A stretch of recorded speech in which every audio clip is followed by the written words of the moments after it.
Hallo, goedemiddag iedereen. Beste leerlingen, leerkrachten, juryleden, collega's. Welkom iedereen op deze prijsuitreiking van de 4e editie van de Europese Statistiek Olympiade. Ik ben heel blij dat we jullie hier terug in Brussel kunnen verwelkomen vandaag na 2 online edities van de prijsuitreiking. Mijn naam is Wendy, ik ben woordvoerder bij Stadbel, het Belgische Statistiekbureau. En ik presenteer deze prijsuitreiking, zoals je kan zien, samen met mijn collega Valérie. Ik heet jullie vandaag ook welkom in naam van Statistiek Vlaanderen en IWEBS. Bonjour, chers élèves, chers professeurs, chers membres du jury, chers collègues. Bienvenue à cette remise des prix de la 4e édition des Olympiades de statistique en Belgique. Nous sommes heureux de vous accueillir aujourd'hui à Bruxelles, car ça fait 2 éditions que nous sommes obligés de faire cette remise de prix en ligne. Donc, mon nom est Valérie, je travaille à Stadbel et je suis une des organisatrices des Olympiades. Aujourd'hui, je vous présenterai la remise des prix en français. Ma collègue Wendy fera la présentation en néerlandais. Nous vous souhaitons également la bienvenue au nom de nos partenaires, qui sont l'IWEBS et Statistiek Vlaanderen. Ja, en vandaag gaan we dus 4 prijzen uitdelen. De 6 teams uit de 2e en 3e graad die in deze finale geraakt zijn, die maken kans op ofwel de prijs van het publiek of de prijs van de nationale jury. Aujourd'hui, nous allons remettre 4 prix. Les 6 équipes du 2e et 3e degré qui ont atteint la phase finale ont une chance de remporter le prix du public et le prix du jury. De Europese Statistiek Olympiade in België is een samenwerking van veel partners die hun best doen om van deze wedstrijd een succes te maken. Op internationaal vlak wordt de wedstrijd ondersteund door INE, dat is het statistiekbureau van Spanje, en door Eurostat, dat is het statistiekbureau van de Europese Commissie. In België dan weer wordt de wedstrijd ondersteund door, en hou je vast, het departement onderwijs, het departement Economie, Wetenschap en Innovatie, het departement Onderwijs van de Vlaamse gemeenschap, het ministerie van de Duitsstalige gemeenschap, het departement Onderwijs van de Federatie Wallonië-Brussel, de Vlaamse Vereniging voor Wiskundeleraars en de Koninklijke Belgische Vereniging voor Statistiek. Donc, les Olympiades européennes de statistique en Belgique sont un partenariat. Plusieurs partenaires réunissent leurs efforts pour que le concours soit un réel succès. Au niveau international, le concours est soutenu par l'INE, qui est l'Office statistique d'Espagne, et par Eurostat, l'Office statistique de la Commission européenne. En Belgique, le concours est soutenu par le département Economie, Wetenschap en Innovatie, le département de l'enseignement de la communauté flamande, le ministère de la communauté germanophone, le département de l'enseignement de la Fédération Wallonie-Bruxelles, l'Association flamande des professeurs de mathématiques et l'Association royale belge de statistiek. Ja, en dat is nog niet alles. De organisatie van de Statistiek Olympiade is in handen van 3 statistiekbureaus hier in België. Het Stadbel, het Belgische Statistiekbureau, en Statistiek Vlaanderen en IWEBS, het Statistiekbureau van Wallonië. We willen dan natuurlijk ook graag aan die 2 grote andere partners het woord geven. We beginnen daarbij bij Anne Carton van Statistiek Vlaanderen. Zij maakte ook deel uit van de regionale jury en dat is de jury die de video's uitkoos die eigenlijk verder mochten worden beoordeeld door de nationale jury. Donc, ce n'est pas tout. Donc, l'organisation des Olympiades de statistique est entre les mains de 3 bureaux de statistique. Stadbel, l'Office statistique belge, Statistiek Vlaanderen et l'IWEBS, l'Office wallon de statistique. Nous souhaitons donner la parole à ces 2 partenaires majeurs. Nous allons commencer par donner la parole à Anne Carton de Statistiek Vlaanderen, qui a été également la présidente du jury néerlandophone et qui a donc évalué les vidéos néerlandophones et qui ont ensuite été évaluées par le jury national et par le public.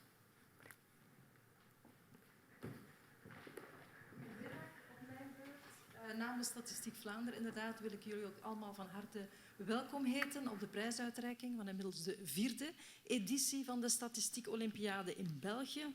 Nu, heel wat leerkrachten en leerlingen uit zowel de 2e als de 3e graad waren opnieuw bereid deel te nemen aan de Statistiek Olympiade. En dit enthousiasme kunnen we alleen maar toejuichen. We zijn er immers van overtuigd dat het belang van het kunnen omgaan met data en statistieken niet meer weg te denken is in onze huidige maatschappij. Zoals jullie wellicht weten, worden data wel eens de nieuwe olie of het nieuwe goud genoemd. Maar met data ben je eigenlijk op zich niets. Wil je meerwaarde uit data halen, dus informatie uit data om bijvoorbeeld inzicht te krijgen in bepaalde fenomenen, zeg maar milieu en statistieken, of om onderbouwde beslissingen te nemen op zowel persoonlijk als professioneel vlak, of nog om als beleidsmaker goede beleidskeuzes te maken, dan beschik je best over enige statistische geletterdheid. Laten we even stilstaan bij die twee termen data en statistische geletterdheid. Met data bedoelen we eigenlijk verschillende types van data. In het bijzonder kan dat zijn data bekomen via bevragingen, de zogenaamde enquêtes bij burgers, bedrijven, organisaties. Data uit administratieve bronnen, zoals bijvoorbeeld een bevolkingsregister om bevolkingsstatistieken op te maken. Of nog iets wat heel erg in trek is tegenwoordig, de organische data. Dat laatste type is ook beter bekend als de big data en komt beschikbaar via allerlei ICT-systemen, slimme apparaten, de zogenaamde Internet of Things, online activiteiten zoals websites, zoekmachines en sociale media. Nu, op basis van al die verschillende types van bronnen ontwikkelen, produceren en verspreiden statistische bureaus officiële statistieken. Maar statistische bureaus zijn natuurlijk niet de enige instellingen die data en statistieken op de buitenwereld loslaten. Wil je als burger, als jongere, als leerkracht of wie dan ook in staat zijn om het spreekwoordelijke kaf van het koren te kunnen scheiden, dan kan je best terugvallen op een goede basis van statistische geletterdheid.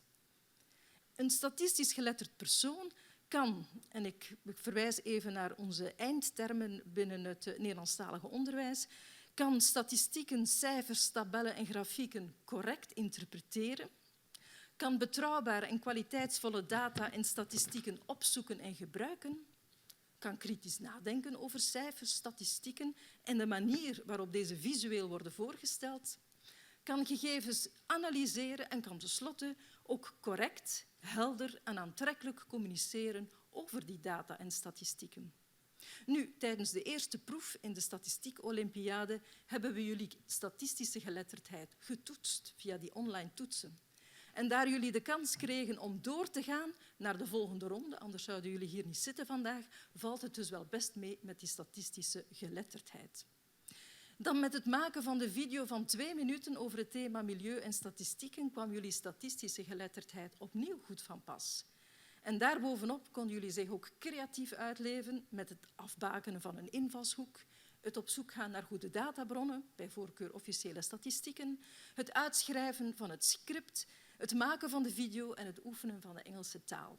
Nu, 2 minuten. Wat is dat in een mensenleven? Dat is zo voorbij, maar ik denk dat je dat niet moet zeggen aan de teams die erin slaagden een video van 2 minuten in elkaar te boksen. Het resultaat mag alvast gezien worden. Alvast een hele dikke proficiat aan alle leerlingen en leerkrachten voor jullie inzet en ik hoop tot volgend jaar. Bedankt.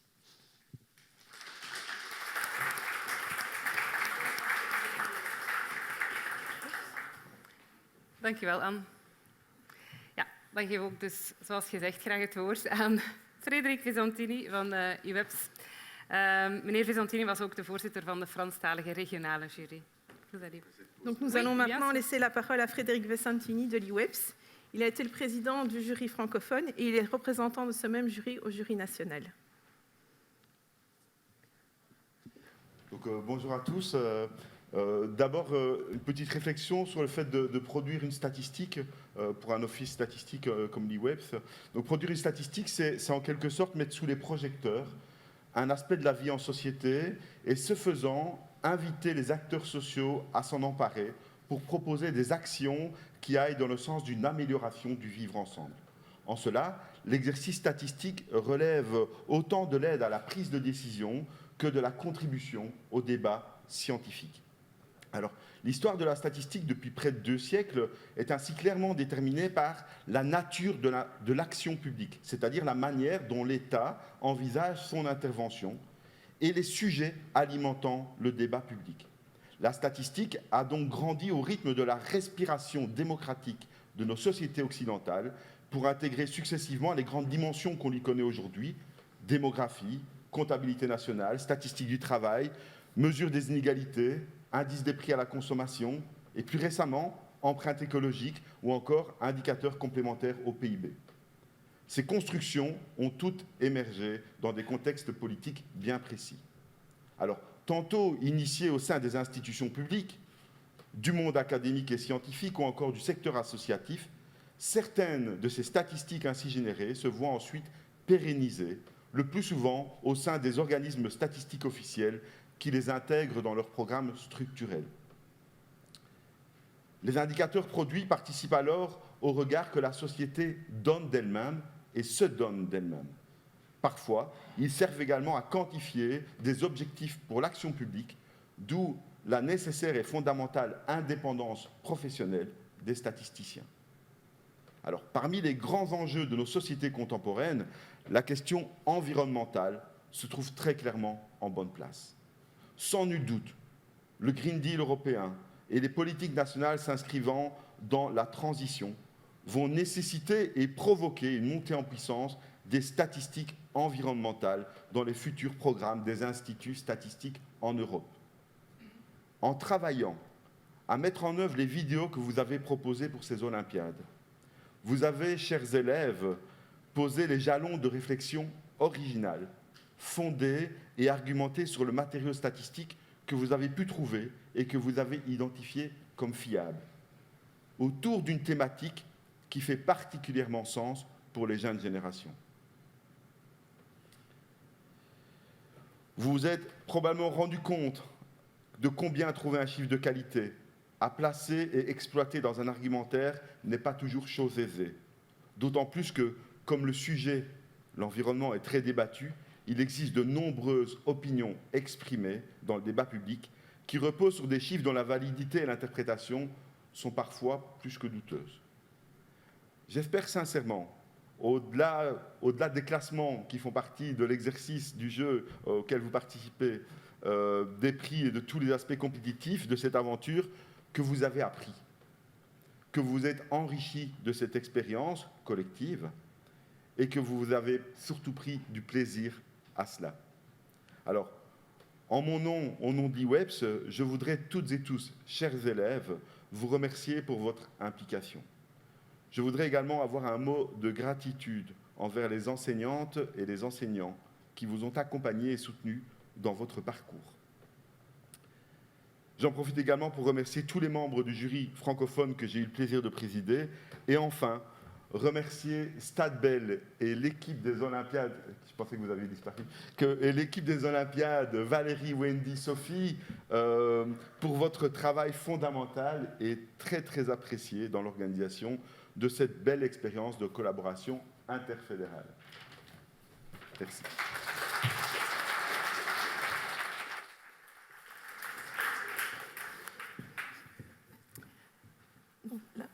Merci Frédéric. Merci beaucoup. Ja, de Europese Statistiek Olympiade is ook, zoals de naam het zelf zegt natuurlijk, een internationale wedstrijd. In meer dan 15 Europese landen gingen leerlingen aan de slag met de tests en ook de videoopdracht. Daarbij hebben we jullie uitgedaagd om verder na te denken over officiële statistieken en de manier om ze te begrijpen, te interpreteren en ook zelf te communiceren. Les Olympiades européennes de statistique sont, comme son nom l'indique, un concours international. Des étudiants de plus de 15 pays se sont penchés comme vous sur les épreuves en ligne et sur l'épreuve de la vidéo. Nous vous avons mis au défi de réfléchir plus profondément aux statistiques officielles, à la manière de les interpréter, de les comprendre et de les communiquer. Ja, en dat is geen evidente opdracht, dat beseffen wij volkomen. Anne Carton heeft er net ook al naar verwezen in haar speech.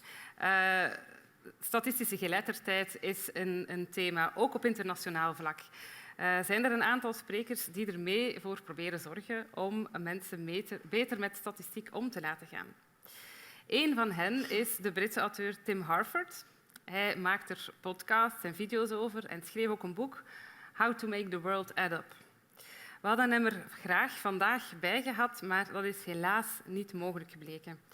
Eind mei verschijnt er wel een Nederlandse vertaling van zijn boek en in het najaar komt hij naar Brussel. Dus wie ingeschreven is in onze nieuwsbrief van de Olympiade, die houden we graag op de hoogte van dat evenement. Donc la tâche que nous vous avons donnée n'était pas une tâche facile. Nous en sommes pleinement conscients. Au niveau international, un certain nombre d'intervenants tentent d'aider les gens à mieux comprendre les statistiques. L'un d'entre eux est l'auteur britannique Tim Harford. Il a réalisé des podcasts et des vidéos à ce sujet. Il a également écrit un livre intitulé « How to make the world add up ». Nous aurions aimé l'avoir avec nous aujourd'hui, mais malheureusement, ça n'a pas été possible. Une traduction néerlandaise de son livre sera disponible d'ici la fin du mois et il sera en Belgique à l'automne. Nous vous tiendrons informés de sa venue et de ses nouveautés grâce à notre newsletter. Ja, toch willen we jullie nog heel kort laten kennismaken met het discours van Tim Harford. En dat doen we met deze video. En nadien, dat is beloofd, gaan we over naar de prijsuitreiking. Néanmoins, nous aimerions vous présenter une intervention de Tim à travers une de ses vidéos. Et ensuite, on vous le promet, on entamera la remise des prix.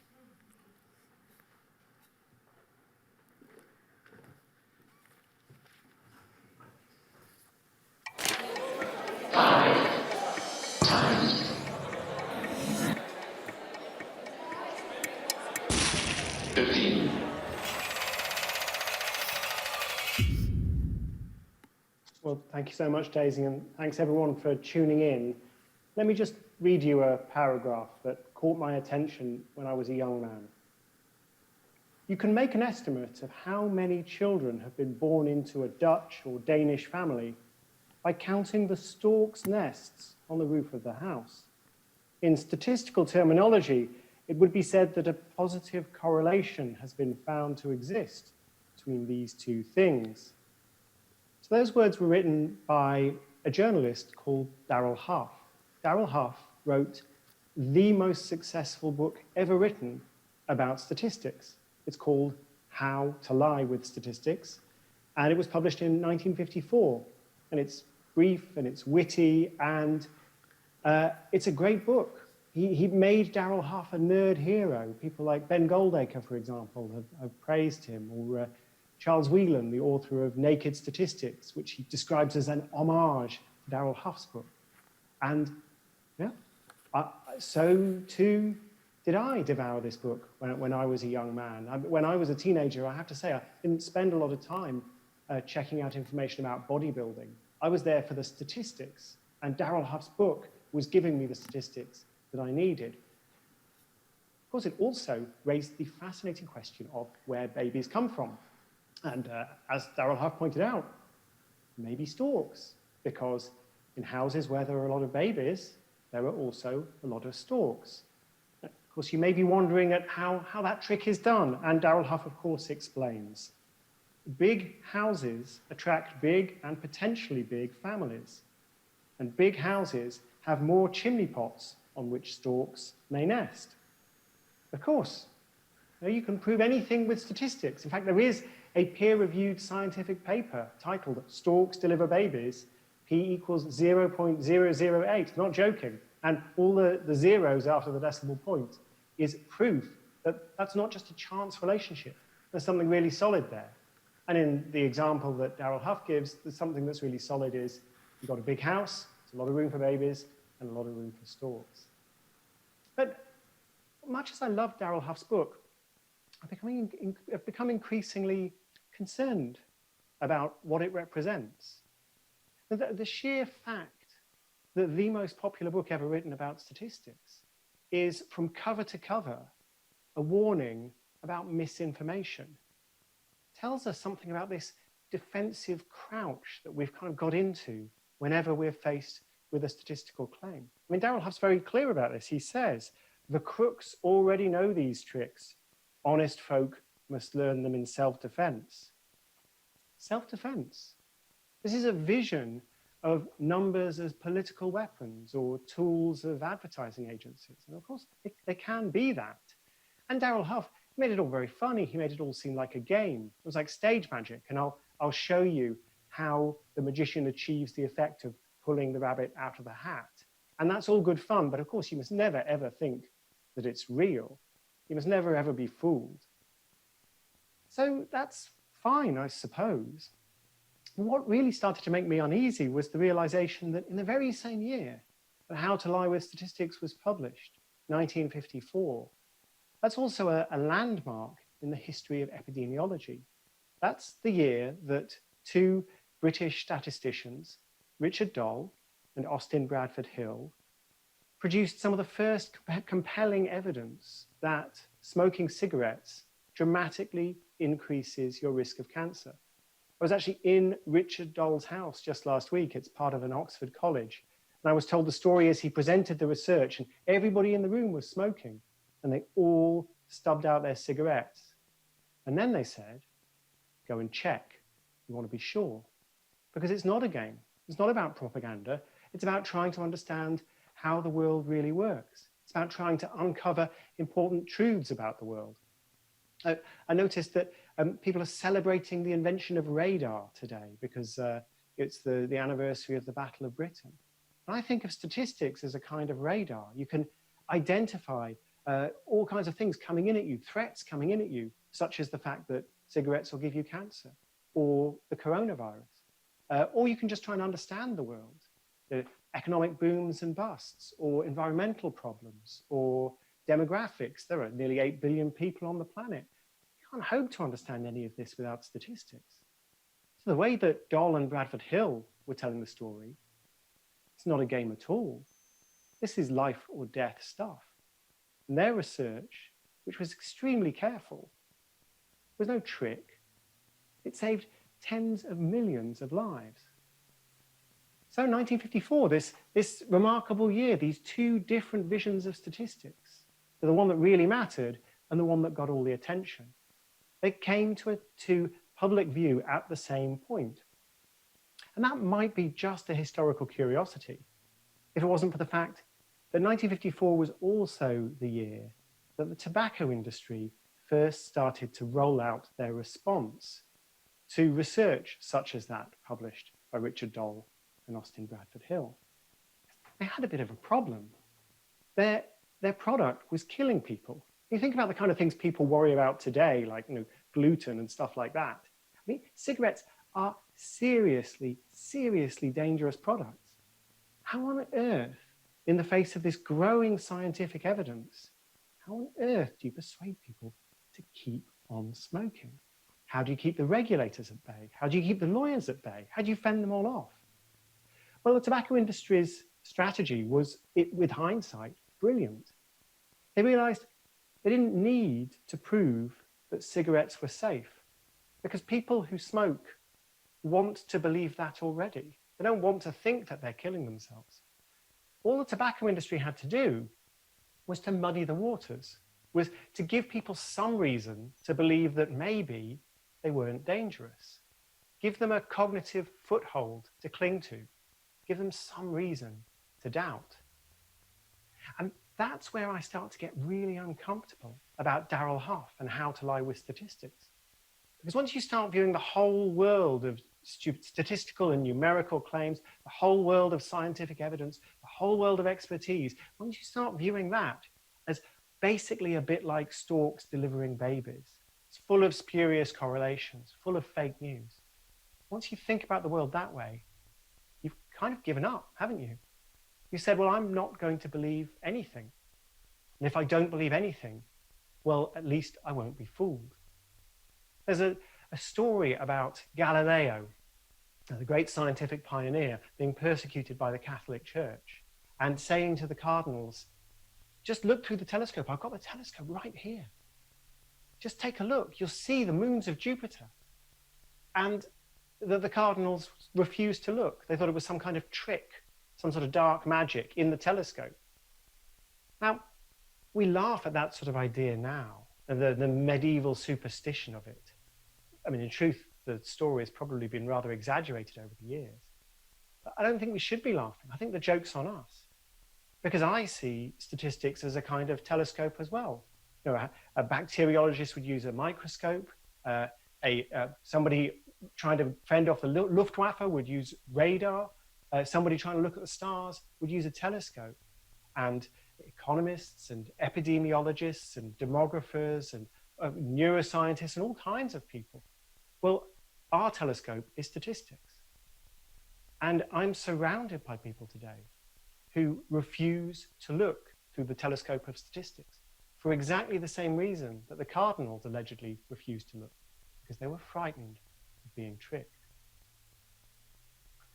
In 1965, the US Senate held a hearing asking the question of the life or death question of whether health warnings should be put on packets of cigarettes.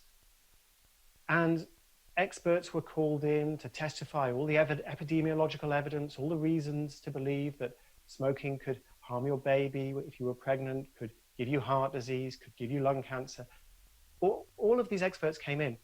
But one of the experts who was interviewed said, you know what? You can find a really strong correlation between the population of storks on the roofs of houses in Denmark and the Netherlands, and the population of babies in those houses. There's a correlation between storks and babies, he said to the senators. Now, of course, I wasn't saying that storks delivered babies, but just that these spurious correlations do come up all the time. And the senator chairing the hearing said, do you seriously mean to tell me that there's as casual a connection between cigarettes and lung cancer as there is between storks and babies? And the expert witness said, yeah, the two seem to me to be about the same. His name was Darrell Huff, the nerd hero who wrote How to Lie with Statistics, whose brand of skepticism turned cynicism, where everything was a trick, was absolutely perfect, match made in heaven for the tobacco industry, who promptly hired him to write a sequel called How to Lie with Smoking Statistics, which mercifully was never published. But I think that story should be a warning to all of us who like to show off our statistical savvy by shooting things down, by debunking things, by showing what out there is a lie, but who never seem to have any time to think about what's true. I really love the fact that people enjoy more or less. I feel very uncomfortable when people come up to me and say, oh, I love the way that you shoot down all those fake statistics. Well, we do that, sure. We can shoot them down day in, day out. But if that's all we do, we failed. Because it's important to understand what's false, but it's a lot more important to understand what's true. And what I'm trying to do in How to Make the World Add Up is give people a set of tools, cognitive tools, not just technical tools, but tools for mastering your own filters and biases, your own wishful thinking and your own preconceptions.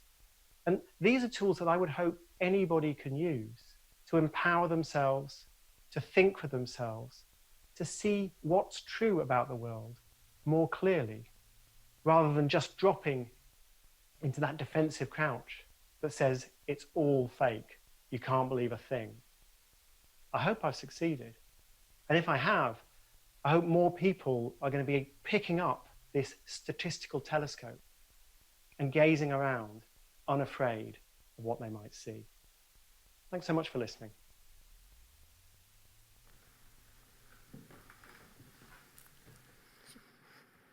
Oké. Ik hoop dat de video toch ook jullie nieuwsgierigheid en statistiek nog wat verder heeft aangewakkerd, net als deze wedstrijd. J'espère que cette vidéo a titillé votre curiosité pour les statistiques et cette compétition. Goed, over dus, zoals beloofd, naar de prijsuitreiking. Bon, nous n'allons pas vous tenir en haleine plus longtemps. On va commencer la cérémonie. Eerst een paar cijfers. Dit schooljaar gingen 322 teams en 782 leerlingen uit de tweede en derde graad secundair in België de uitdaging aan. Vandaag blijven jullie, 12 teams, daar nog van over. En jullie dingen met jullie video mee naar de prijs van de nationale jury en de publieksprijs. Cette année scolaire, 322 équipes et 782 élèves du deuxième degré et du troisième degré de l'enseignement secondaire en Belgique ont relevé le défi des Olympiades de statistique. Aujourd'hui, 12 équipes sont toujours en course et rivalisent avec leurs vidéos pour le prix du public ou le prix du jury.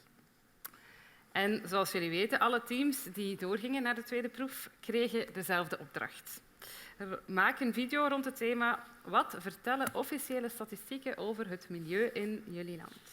Donc, toutes les équipes qui se sont qualifiées pour la deuxième épreuve ont dû réaliser la même mission, réaliser une vidéo sur le thème environnement et statistique. Natuurlijk geen wedstrijd zonder beoordelingen. De video's werden gecontroleerd door medewerkers van Stadbel, Statistiek Vlaanderen en IWEPS. En nadien kregen ze een beoordeling van de regionale juries. Samen met de punten uit de eerste ronde kwamen zo jullie 12 teams uit de bus. 6 voor de tweede graad en 6 voor de derde graad. Évidemment, pas de concours sans évaluation. Tout d'abord, les données de vos vidéos ont été validées par des collaborateurs de Stadbel, de l'IWEPS et de Statistiek Vlaanderen. Ensuite, elles ont été évaluées par les jurys régionaux. En intégrant les points de la première épreuve aux points attribués par les jurys régionaux, pour les vidéos, vos 12 équipes sont arrivées en tête. 6 pour le deuxième degré, 6 pour le troisième degré. Die 12 teams konden stemmen verzamelen van het brede publiek en hun video's werden bekeken door een nationale jury van experten in statistiek, milieu en communicatie. Ces 12 équipes ont pu recueillir les votes du grand public et leurs vidéos ont également été visionnées par le jury national, composé d'experts en statistique, en environnement et en communication. Ja, de prijzen staan hier al mooi te blinken en we gaan deze prijsuitreiking beginnen met de teams uit de tweede graad secundair. We hebben ook een compilatie gemaakt van alle video's.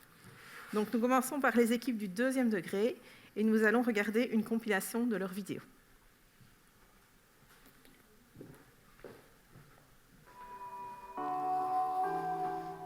La qualité de l'air est un sujet auquel on doit s'intéresser, mais pour mieux comprendre le sujet, il faut d'abord s'intéresser à ce qui affecte la qualité de l'air. Les particules fines sont des particules de quelques micromètres en suspension dans l'air. Pour savoir si l'air est de bonne ou mauvaise qualité, il faut analyser les quantités moyennes annuelles et journalières de dioxyde d'azote, d'ozone troposphérique et de particules. On entend souvent parler du réchauffement climatique. On en voit les conséquences ici en Wallonie où les températures ont augmenté de 1,25 degrés Celsius entre 2001 et 2021. Plusieurs facteurs contribuent à cette hausse de température. L'un des facteurs principaux est le gaz à effet de serre. I wonder how my typical school day impacts climate change.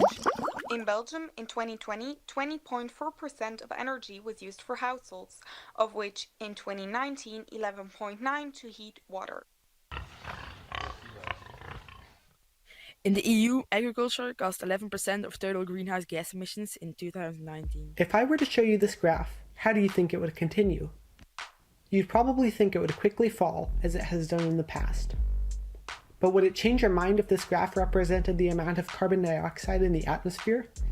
Before exploring the implication of this being carbon dioxide, let's consider what is unique about cyclical graphs like this. Due to the climate change, some areas on the world will experience a water scarcity. This means that there will not be enough water available in a country as fresh water for drinking, production of crops, or other uses. I'm wondering how to make energy production more cleaner. I've already asked myself that, so I did some research and I got interested in wind energy. How much energy is produced by wind turbine?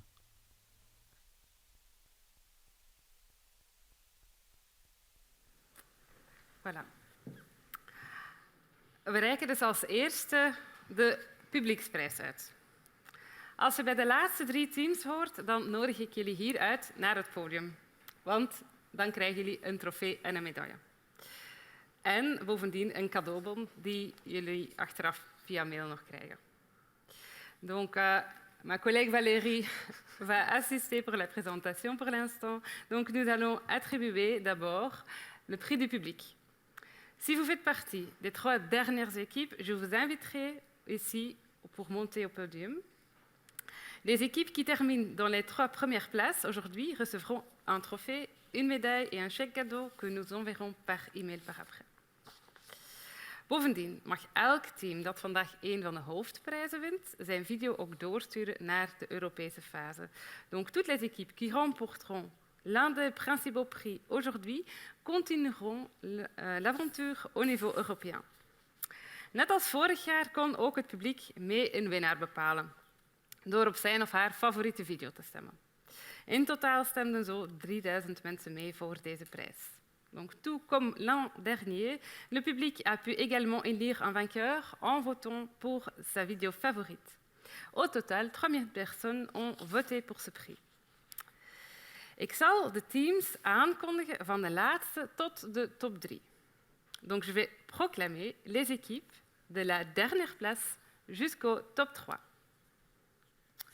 We beginnen met de 6e plaats. Die gaat naar Nespa 4 van de school Nespa in Genappe. De 5e plaats, la 5e place, gaat naar, revient à, wiskundige van het Atheneum in Borglum. De 4e plaats gaat naar de ring 2 van Atheneum de Ring in Leuven. Donc, pour les 3 premières places, j'aimerais bien inviter notre collègue Nicolas Desriaux qui annoncera le top 3. Et j'invite également les équipes MC2, Pardieu et Zolunik sur le podium. Dus de teams MC tot het tweede, Pardieu en Zolunik mogen op het podium komen.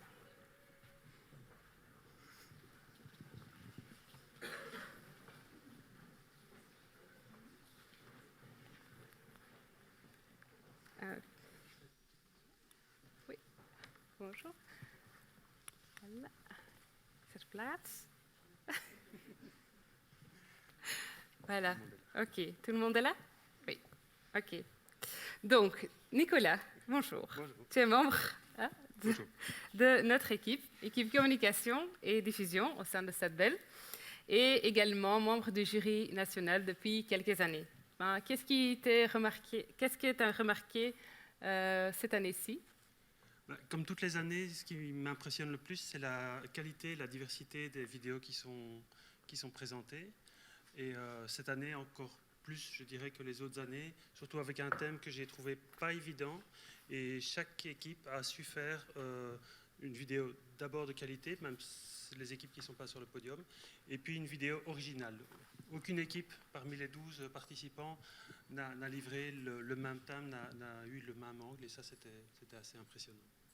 D'accord, donc merci. Félicitations déjà à tous les participants. En effet. Merci Nicolas. Raconte-nous ce qu'a décidé le public. Eh bien, la troisième place revient à MC Carré, de l'Athénée de Ring à Leuven. Proficiat. Alsjeblieft, die is voor jullie. Proficiat. Gemakkelijk zijn. Proficiat.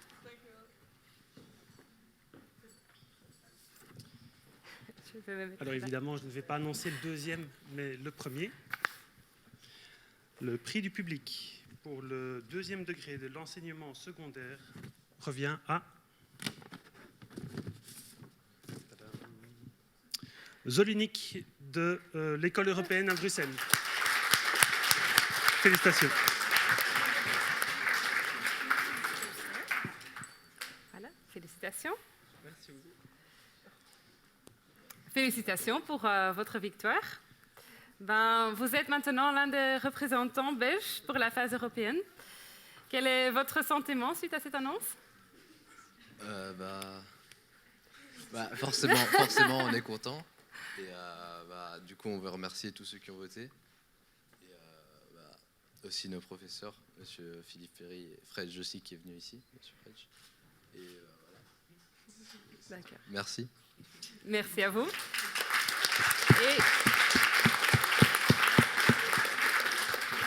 Et aussi, bien évidemment, mes félicitations à l'équipe Pardieu de l'Athénée Royal d'Athus avec la 2e place, bien méritée. Félicitations.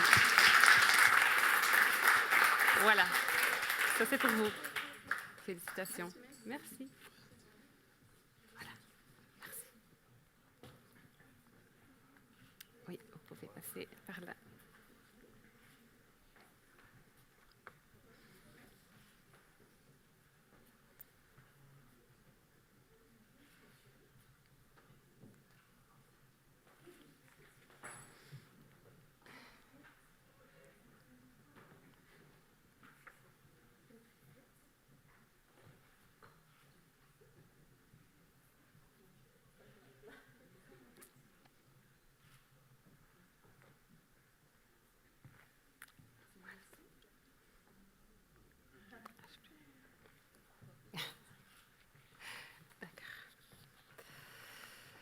Voilà, de kop is eraf.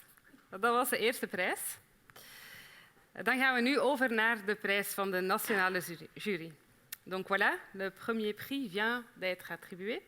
Nous continuons par décerner le prix du jury national. We beginnen opnieuw bij de 6e plaats, donc la 6e place. Die gaat naar Zolunic van de Europese School in Brussel. La 5e place revient à Pardieu de l'Athénée Royal à Athus. De 4e plaats gaat naar Nespa 4 van school Nespa in Genappe. Voor de 3 eerste plaatsen herhalen we wat er net is gebeurd. Donc, j'invite les équipes MC Carré, wiskundige en de ring 2 op het podium. MC tot de tweede, wiskundige en de ring 2. Anne?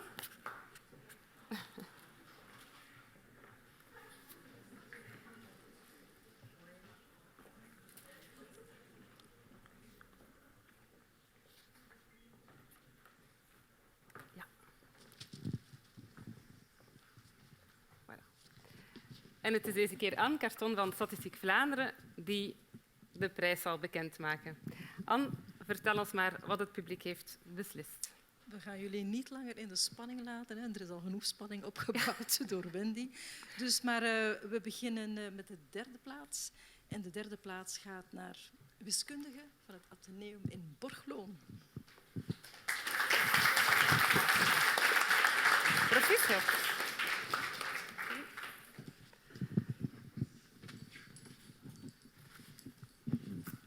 Ja, en dan gaan we meteen over naar de eerste plaats. De eerste plaats... Geef mij een klein momentje, dan ga ik die trofee hier van tussenuit halen. Voilà. Ja. Oké, nog even de spanning opbouwen. Dus de eerste plaats die gaat naar MC in het kwadraat, zou ik zeggen. Van het, MC tot de tweede van het Atheneum van de Ring. Ja. Alsjeblieft, proficiat.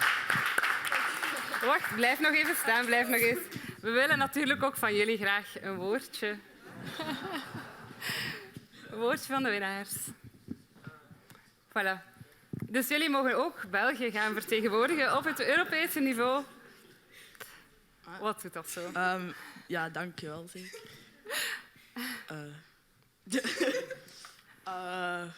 Ja, dat is leuk. Ja. Oké. Ja. Goed, bedankt. Dank jullie wel. En proficiat toch ook aan de tweede plaats. De ring 2 uit dezelfde school. Hè? Voilà. Een klein secondje, jullie trofee ligt hier nog. Ziezo. Alsjeblieft. Oepsie. Voilà.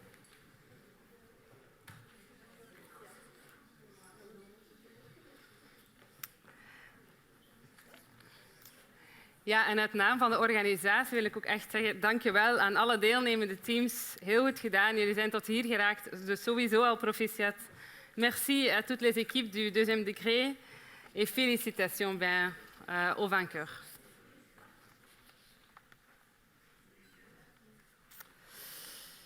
Voilà, halverwege. Dan gaan we natuurlijk over naar de 3e graad secundair. En ook daar hebben we een compilatie van de video's.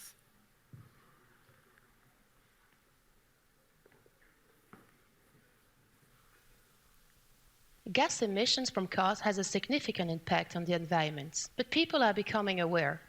In Belgium, there's a decrease in more polluting diesel cars in favor of gasoline and electric or hybrid cars, which are booming. In Europe, this attraction for cleaner cars is confirmed.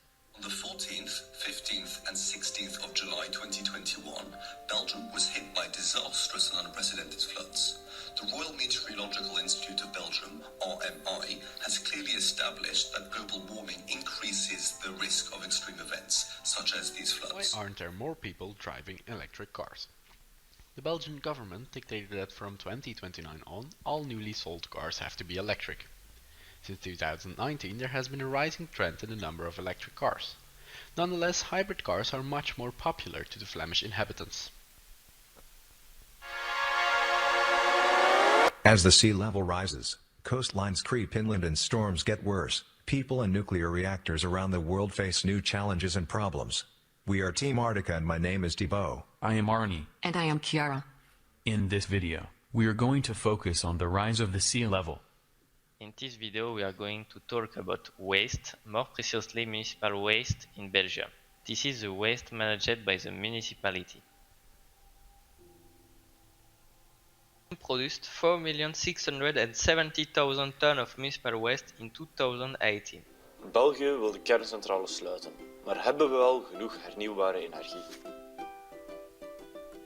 Kernenergie, dat is goed voor 38,5% van de opgewekte energie in België. Groene energie daarentegen is goed voor maar 26,2% van de energie in België.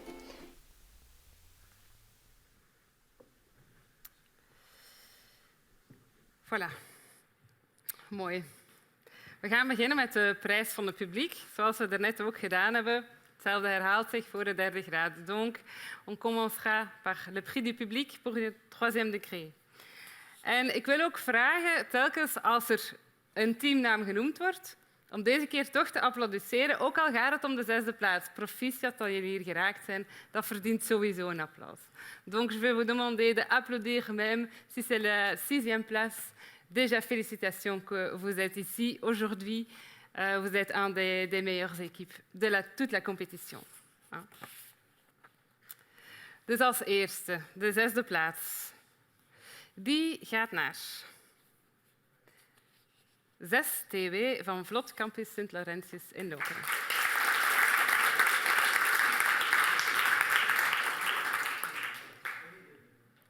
Ensuite, la 5e place.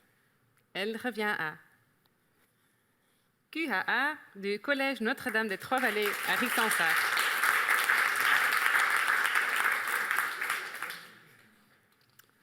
De 4e plaats, die gaat naar NDC 22CG van het CESL Notre-Dame in Uckel. Voor de eerste 3 plaatsen halen we er graag onze collega Arno Verhagen bij, die de winnaar zal bekendmaken. En ik nodig de teams Choristes, Arctica en Average uit hier op het podium. Donc, j'invite également les équipes Choristes, Arctica et Average.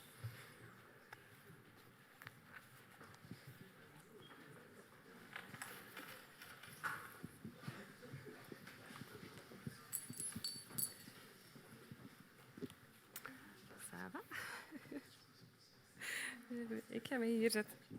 Voilà, dat is beter. Voilà. Arno, jij bent net nieuw bij Stadbel. En jij was al meteen betrokken bij de Statistiek Olympiade.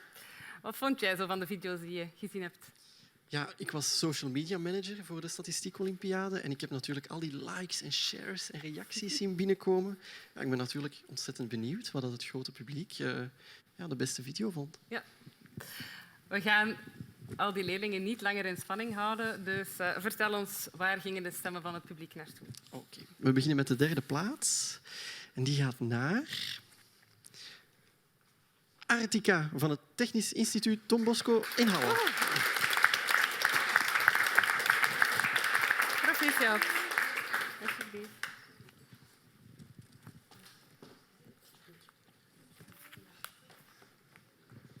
Dan ga ik eventjes hier tussen duiken.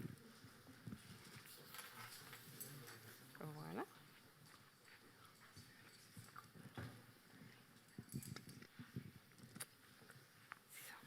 Ja, dan gaan we direct over naar de eerste plaatsen.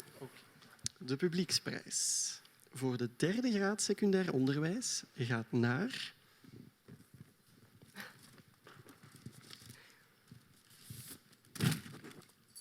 team Chorist van het Athénée Royal Prince Boudoir. Voilà. Félicitations. Félicitations. Vous voulez dire un mot comme vainqueur et représentant belge au niveau européen? On est ému évidemment, mais j'aimerais bien remercier quand même tous ceux qui ont voté pour nous.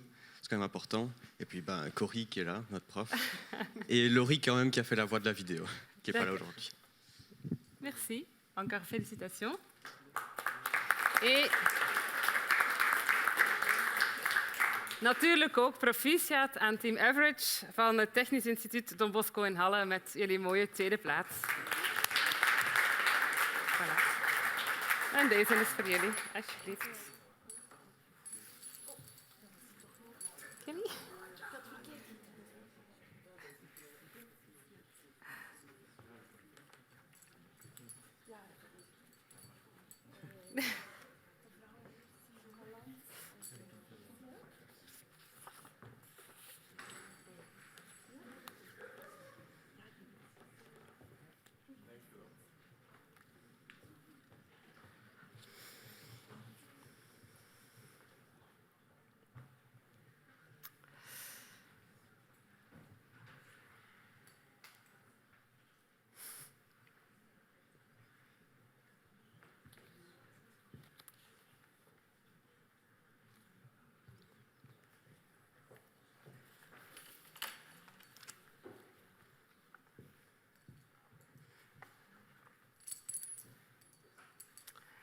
Ja, voilà. Dan is het al tijd om de laatste trofee uit te delen. Hoe snel gaat dit?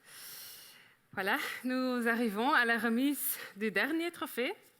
Il s'agit de celui du prix du jury national. Dus de laatste trofee is die van de nationale jury. We beginnen opnieuw bij de 6e plaats. Die gaat naar 6TW van Vlot Campus Sint-Laurentius in Lokeren.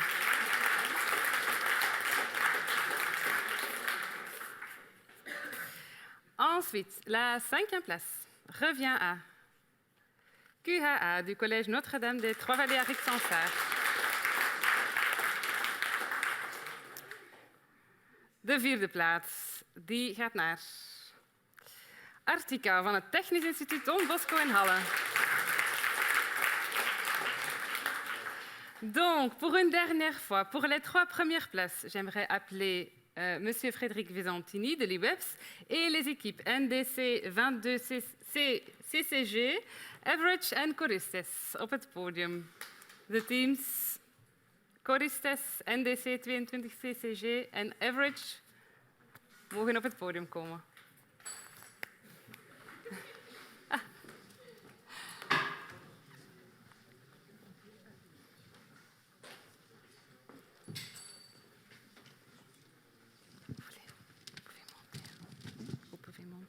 Sur le podium.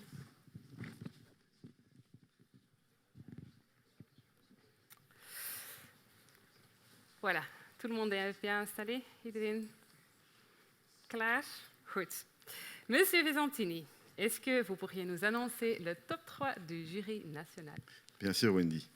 Alors, le top 3, la 3e équipe, c'est l'équipe Average de Technic Institute Don Bosco.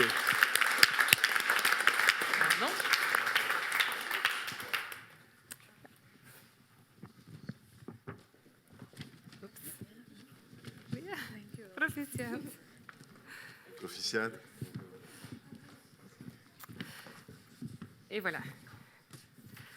Passons directement à la première place. Peut-être juste dire un mot et dire quand même que le classement a été très, très difficile à faire, que par rapport à ce que je disais, on a vraiment vu que les équipes étaient impliquées, que ce travail avait du sens pour elles et que les vidéos, voilà, la qualité des vidéos reflétait cet engagement. Donc vraiment, le classement, il faut en faire un, puisqu'il faut en faire un. Oui. Et donc, and the winner is... Regarde si Madame Cory a encore de la batterie. Choriste de l'Athénée Royal Crans-Baudouin. Wow. Félicitations. Voilà, je vais encore vous demander de donner un mot. Et qui va prendre Encore une fois, franchement, c'est quand même impressionnant de gagner les deux. Et du coup, encore une fois, on remercie, par exemple, une personne qu'Aurélien a oublié de citer, mais c'est Alexis, un autre élève qui nous a aidés lors de la création de la vidéo. Et encore à Cory et à Laurie pour leur aide précieuse lors de toute cette aventure. Enfin, voilà, mais merci beaucoup. Merci, merci. Encore félicitations. Merci.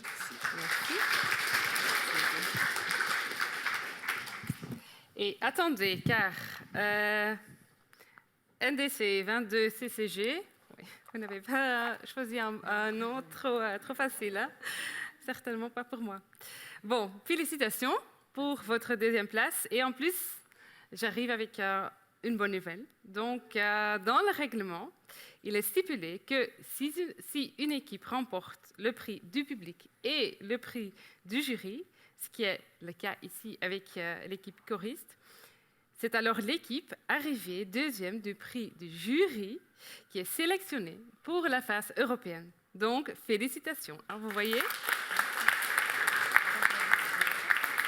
votre vidéo est également sélectionnée pour la phase européenne. Voilà. C'était attendu. Un dernier mot? En fait, on voulait aussi féliciter toutes les équipes qui ont fait les vidéos parce que je trouve qu'on a beaucoup appris. Tout le monde a réalisé un super travail et franchement, voilà, c'est bien qu'on voit que notre génération va dans ce sens-là. Et je pense qu'on doit tous aller dans ce sens-là, réfléchir sur notre monde, le comprendre. Et c'est comme ça qu'on deviendra acteur et vraiment qu'on pourra combattre tous ensemble, quoi. Donc vraiment, bravo à tous. Bravo. C'est bien dit. Merci. Merci. Merci et encore félicitations. Voilà, ça c'est pour vous. Oui.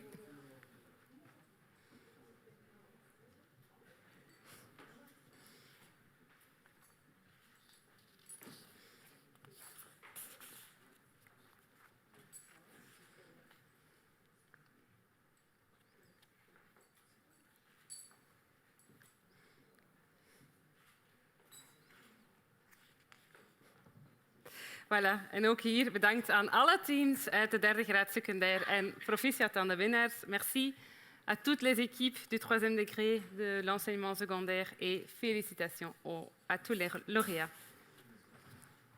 Je reviens. Voilà. Et là, à nouveau, ma collègue Valérie est revenue.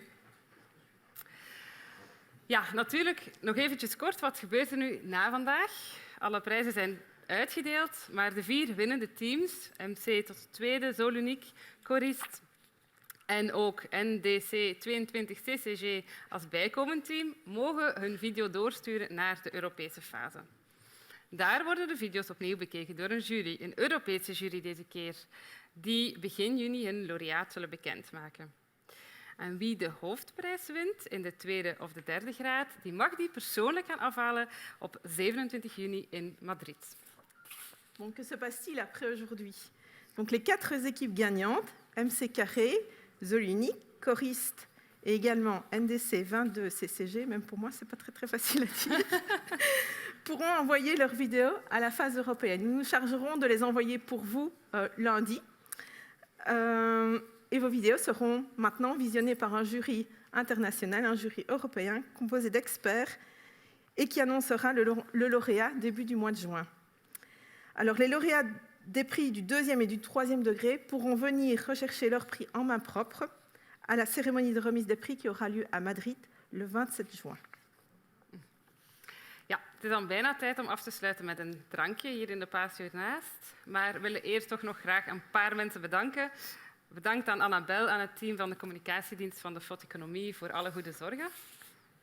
Et maintenant, il est temps de terminer par un verre dans le patio d'à côté. Mais d'abord, nous voudrions remercier certaines personnes. Merci à Annabelle et à son équipe du service communication du SPF Economie pour tous ces bons soins. Bedankt ook aan onze partners en aan de collega's van Stadbel, Statistiek Vlaanderen en IWEBS die er mee voor gezorgd hebben dat deze 4e editie van de Europese Statistiek Olympiade zowel inhoudelijk als communicatief vlot is verlopen. Merci également à nos partenaires, à tous nos collègues de Stadbel, de Statistique Vlaanderen, de l'IWEBS qui ont contribué au bon déroulement de cette 4e édition des Olympiades de statistique, tant en termes de contenu que de communication. Bien sûr, merci aussi à tous les membres du jury régional et national Pour les membres du jury qui sont présents ici, nous avons un petit cadeau, donc n'hésitez pas à venir nous trouver juste après la cérémonie. Ja, dus bedankt ook aan alle juryleden, zowel regionale juries als nationale juries, voor jullie samenwerking. En de juryleden die hier vandaag zijn, daar hebben we nog iets kleins voor, dus passeer zeker even bij ons voor je naar buiten gaat. En dan is het nu echt tijd voor een drankje. Passeer zeker ook nog eventjes bij onze fotograaf voor een foto met uw team. En ik zie jullie graag zelfs in de patio. Dank jullie wel. Et maintenant, je vous invite à prendre un verre. N'oubliez pas de passer chez le photographe avec votre équipe pour immortaliser ce moment. Merci encore à tous et à toutes. Merci.